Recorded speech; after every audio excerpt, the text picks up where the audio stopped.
Well, hello and happy Monday. Welcome to the break room. I hope that your day has gone well, and I'm so glad that you're here tuning in with me. And if you're watching the replay, I would love to hear where you're tuning in from. And those of you that are here with me live, I would love to see where you are tuning in from. All right, so the housekeeping, we are streaming live on YouTube as well as on Facebook. So for my YouTube family, go ahead and subscribe to the channel, like this video, and share with a friend who you feel could benefit from what we discussed on today. Also, click on the notification bell and you'll be alerted when a new video or a live stream is posted. And here on Facebook, do the same. Go ahead and like this video or this live stream and share with someone else. So those of you that this is your first time coming to the break room, welcome. And those of you that are returning, so glad to have you back. Again, and remember to put in the chat where you are tuning in from. So my name is Deetra Dennis, and I am the self-care coach for nurses. And why for nurses? I feel that I've been a registered nurse for 29 years, and I feel impressed upon to empower my fellow sisters to make their most valuable patient, which is themselves, priority in caring for you, showing up for you so that you can present yourself as the best version of yourself. And in doing that, it impacts everyone around you, your family and your community. So that is why I am here of service to you. And the break room is your self-care safe space. This is where you can come and escape from the day-to-day activities and have a little moment so that you can regroup and set your intentions and set the tone for your week. So that is what we're doing here. And as you saw in the description, we're talking about the pain of nurse burnout. Now, I know many of you know that burnout has been around a long time for nurses. And I know the past couple of years, it has intensified because of, the pandemic and things that have been going on since the past 2 years. But there was a survey done by Medscape to really see how severe the burnout was with nurses. And they surveyed over 9,000, I think it was about 9,500 nurses, and listened to the statistics that came up about it. And what they found that there were 4 major contributors to burnout. And the top one was negative feelings. And so the question was that they said that asked the nurses if they had experienced any of a multitude of positive or negative feelings in the past 14 days. And the top 10 feelings experienced were all negative. And that, that to me saddens me that all of the feelings were negative. And of those, 6 of these were at the top. So stressed, 75%. Frustrated, 68%, exhausted, 67%, overwhelmed, 62%, anxious, 58%, and overworked, 51%. And as I was looking at those and thinking back to a time in my life where all 6 of those resonated with me, and I feel like I felt all 6 of them at one time. Anyone can relate to that. And again, if you're watching this on the replay, I would love to hear your response as well, because this is about a dialogue between us. So I would love to hear feedback from you. Now, this is where the side effects, if you will, of burnout comes to play. And I consider it a pain. And so sleep issues, that was 68%. And I remember for me, again, during a stressful time, or how I reacted or responded to stress at that time, yes, sleep. I could not sleep. I wasn't getting enough sleep. And when you have sleep deprivation, a lot of things can happen. Overeating, That was 43%. And I can say the same thing for me. That was my coping mechanism for stress, was eating the wrong things, making the wrong food choices. Potato chips was my weakness. And so if I was at work, it was having the potato chips.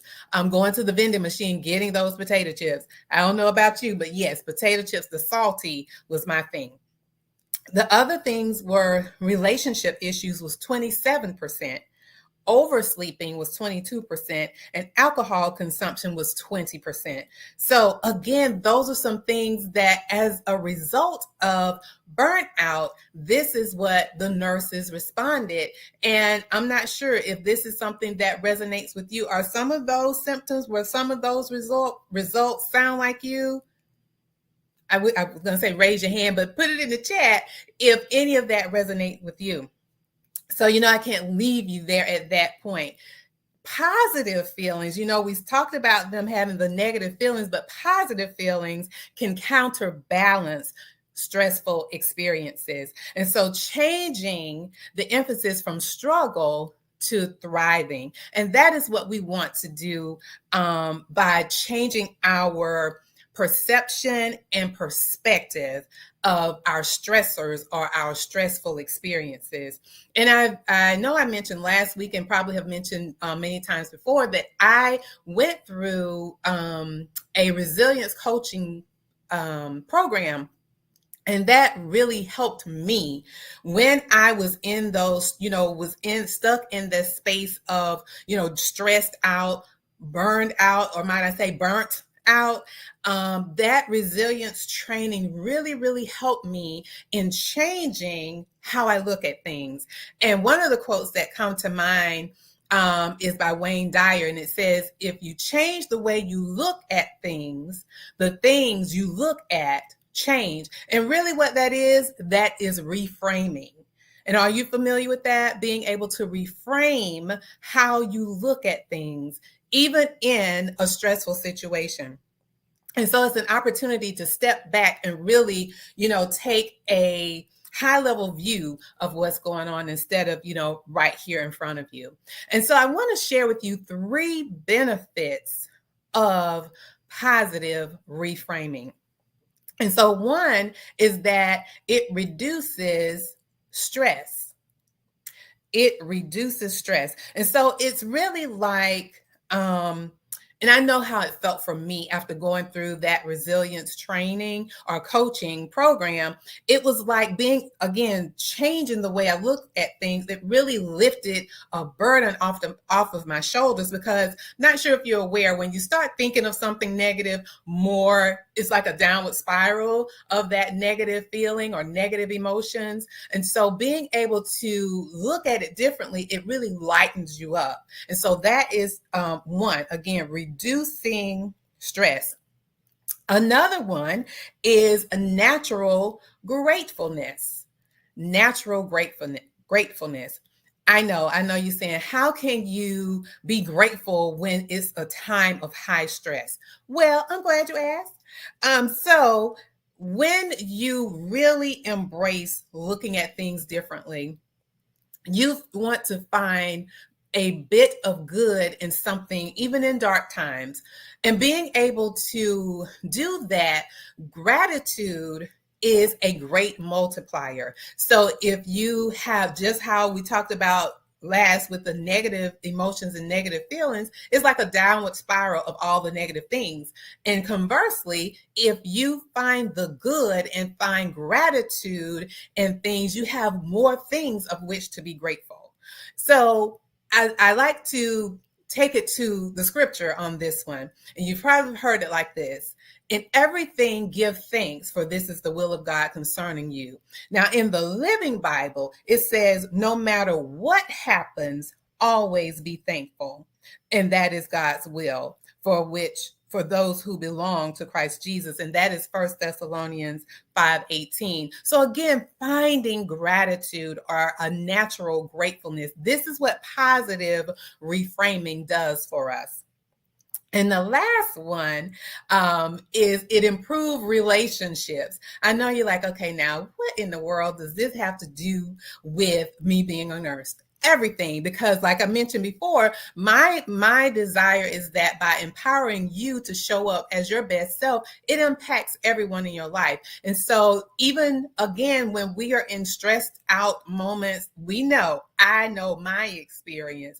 When I was stressed out, it seems like every little thing danced on my last nerve. But when you switch that and you have the positive reframing, you have an opportunity again to impact your family. And so when you do that and you change your perspective, which is the attitude of things, you become more joyful to be around. Right? Who wants to be around someone who is stressed out and you just short and you just curt with everybody? Listen, anyone can relate to that. When you're stressed out, it's like everything dance on your last nerve. Yeah. So again, those are the three things that I mentioned. Three benefits of positive reframing. One is reduce your stress. It's number two is natural gratefulness or natural gratitude. And then lastly, it improves your relationships. And so again, going back to, like I said, with the coaching, when I went through the resilience coaching, and that was in 2016 when I went through that. But to this day, I still utilize those tools and techniques, because it doesn't mean that stressors do not come about. Stressors come, but you are able to deal with it effectively and respond appropriately to those stressors. And so that is why I created the workshop, How to Become a Stress Hardy Nurse. And that hardiness is a pillar of resilience. And so this is something I really wish that we had in nursing school. And I know many of the schools, and I am a part of the American College of Lifestyle Medicine, and I'm a part of the registered nurse member interest group. And these are some things that, they're starting to implement in a lot of nursing schools about lifestyle medicine. And so again, I really, really wish back then, 29 years ago, that this was a part of our curriculum, or even as a new nurse, being able to help how to respond effectively, because we know that in nursing, it doesn't matter what aspect of nursing you work in, it is stressful. It is a stressful role, because you have a person's health in your hand and you can impact it directly or indirectly, depending on your role. And so it is a stressful job. And so knowing how to effectively deal with stress really would help set us up for success in this career and for longevity in the career. Do you agree with me on that? And again, if you're watching this on the replay, I would love to hear feedback from you on this. I don't want to be hanging out here by myself on this because it is a major issue, as we see with the statistics of burnout among our nurses. And so again, so the workshop is coming up, How to Become a Stress Hardy Nurse workshop. It is free. And it's going to be Thursday, October 6th at 7 o'clock. And hi, Lisa. Thank you. Yes, absolutely. It will be 7 o'clock p.m. Eastern. It is 90 minutes. And I will place that is that. And then I'm going to, at the end, I'll put it in the chat so you can have that too.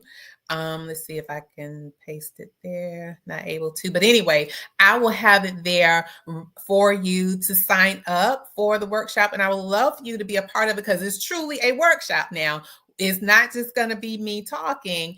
It is going to be us going through really identifying where we are, because the nursing process is in everything that we do these days. I feel like after graduating from nursing school and learning the nursing process, I apply the nursing process to everything that I do, not just in nursing, but in everything, using the nursing process. So we're going to be doing that during the workshop and really helping us in living a life I consider of calm and ease. And I know since 2016 that has been my life.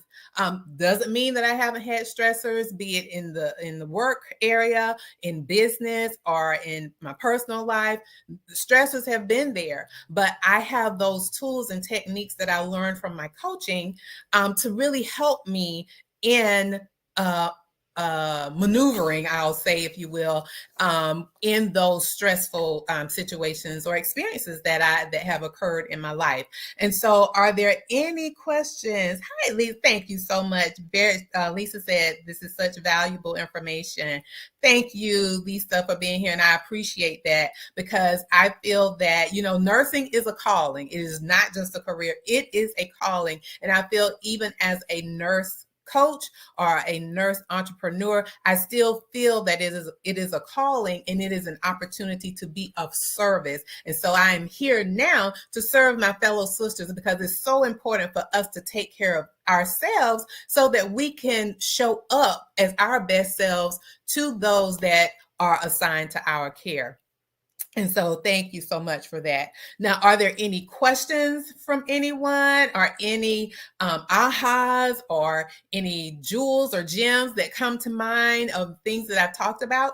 Or even some of the experience that I talked about, about being stressed, the different signs of burnout or the side effects of burnout, anything that comes to mind? All right. And I love to have a quote at the end. So this is our quote for today.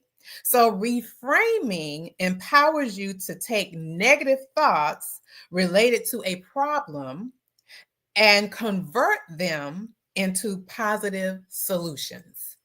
So if there are any questions or comments, I would love to see you in the workshop coming up on October 6th. And then I will see you on next Monday. Enjoy the rest of your day and have a wonderful week.